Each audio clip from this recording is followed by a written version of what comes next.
Comedian and HBO host Bill Maher attended a private dinner at the White House with former President Donald Trump, arranged by mutual friend Kid Rock and joined by UFC executive Dana White. Maher, long known for his critiques of Trump, later described the encounter on his April 11th episode of Real Time with Bill Maher as gracious and measured, remarking that Trump engaged thoughtfully and listened carefully, even in disagreement.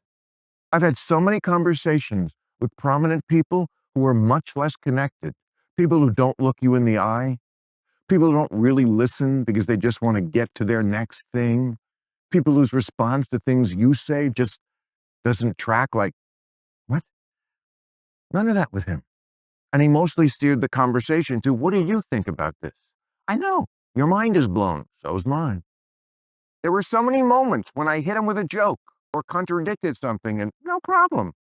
At dinner, he was asking me about the nuclear situation in Iran in a very genuine, hey, I think you're a smart guy, I want your opinion sort of way. And I said, well, obviously you're privy to things about it, I'm not, but for what it's worth, I thought the Obama deal was worth letting play out because we made Iran destroy 98% of the uranium and they were 15 years away from a bomb. And then I said to him, but we got rid of that. You got rid of that. He didn't get mad or call me a left-wing lunatic. He took it in. I told him I thought parts of his plan for Gaza were wacky, but that I had supported him in the idea that Gaza could be Dubai instead of hell. I told him he was wrong when he tweeted the night before that I was critical of all things Trump. Not true. Check the tapes. Moving Israel's embassy to Jerusalem, loved it. The border did need to be controlled. I'm glad the cops are getting their morale back. DEI had gone too far. Biological men shouldn't be playing women's sports. Europe should pay for their defense. And of course, it makes sense that Arab countries should take in Arab refugees, like the million Syrians who wound up in Germany when Saudi Arabia took none. He said to me, you're right, they took none. Maher, who expected a combative tone, instead found Trump attentive and curious, often asking for Maher's opinion on major geopolitical issues, including the Iran nuclear deal and the Gaza conflict. Maher told Trump he believed the Obama-era Iran agreement had merit, delaying nuclear development significantly. You got rid of that, Maher said to Trump. He didn't get mad, he took it in, Maher added, surprised by the former president's calm response. Throughout the dinner, Maher openly challenged Trump on a number of topics but also affirmed several areas of agreement.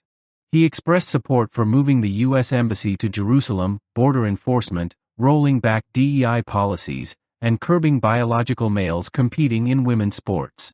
On refugees, Maher said it made sense for Arab countries to take in Arab refugees, a point Trump affirmed by noting, "You're right, Saudi Arabia took none."